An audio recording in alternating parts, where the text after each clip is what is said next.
At a Wake Forest team that's coming off a 3-point win in Blacksburg on Sunday against Virginia Tech. Georgia Tech in the Navy. Time on the floor so far this her senior season.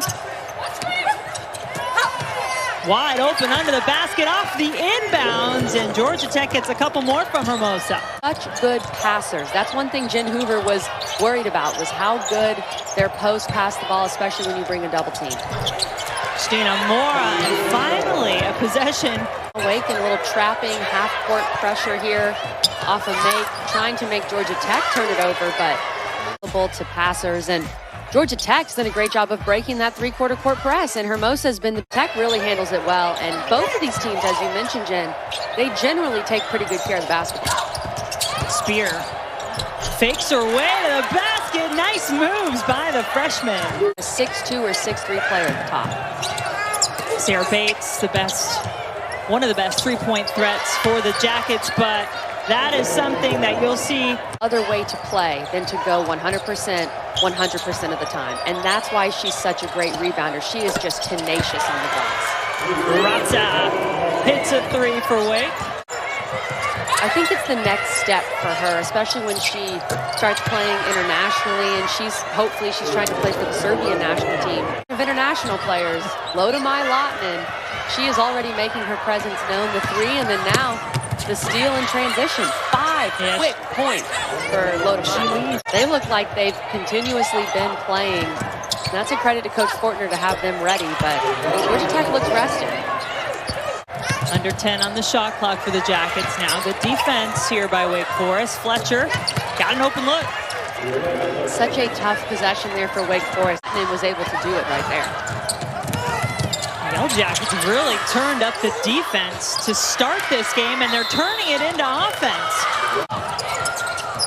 Some announcers are as well. Got to keep us on our toes.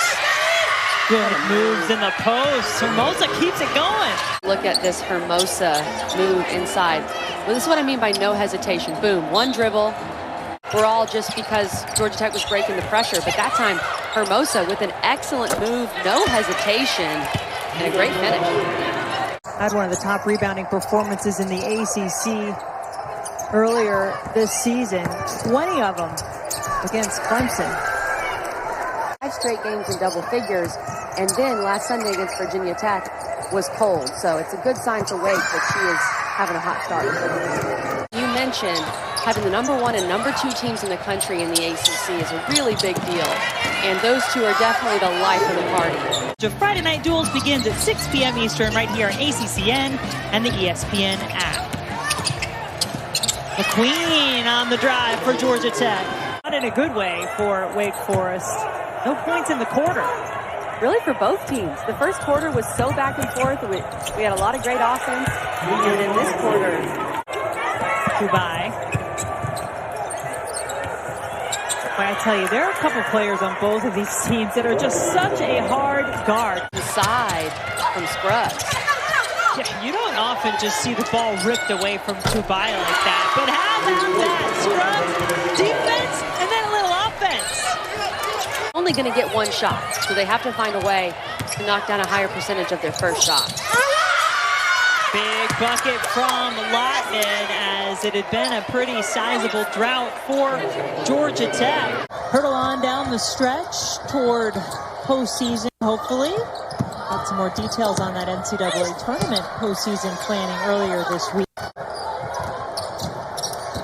Lahtinen curled right around the defense, handed it off to Hermosa, and now the Jackets with their largest lead of the game at 14. Go along with 7 points. It would be her 3rd consecutive double-double and 6 on the season if she gets there. Passing lanes, takes it the other way. It can't be understated how important Fletcher is to get her back for Georgia Tech. She gets them going. That is excellent transition offense. Florida State and Clemson, that game currently ongoing.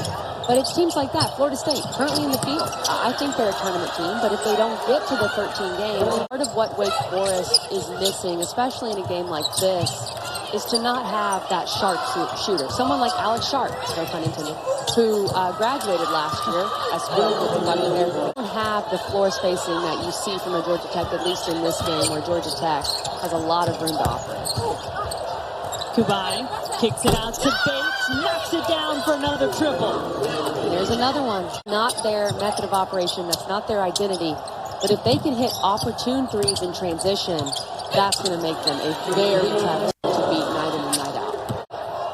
And that's same could be said here. Wake Forest, you almost wonder if Jen Hoover challenged her team's toughness a little bit, because you know you're going to get that, and you have seen it tonight. She gets back and gets her legs under her and is feeling 100% and is playing 100%. Georgia Tech is going to be a tough team to beat for anyone. Last year, Georgia Tech was the best defensive team in the conference. This year, they haven't been as good, but as we've mentioned, they've had some pauses. They haven't been able to play as consistently.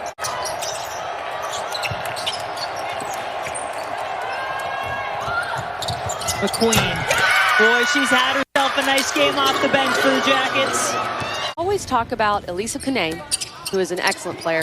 We talk about Liz Kitley at Virginia Tech. We even talked about Janelle Bailey, as Kubai just threw a baseball pass for an assist. Talk about these post players, and I feel like we don't talk about Lorella Kubai in that same group, and we should. Kubai has become one of the best post players in the ACC, so that works. It's not option football anymore. Condensed goes to the rack. Her first points of the second half. This game, and take it one game at a time. But definitely a disappointing look for Wake Forest. But also, you could look at it with Georgia Tech. I've been super impressed with that. Yes. And they should. Yes.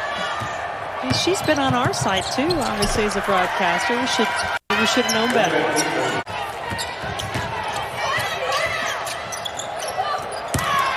Good look inside that time, as Anaya Boyd is the beneficiary. A lot of work to be done for the Demon Deacons as they try to get ready for Louisville coming in here on Sunday. Wow, down a three Look from... at the bench.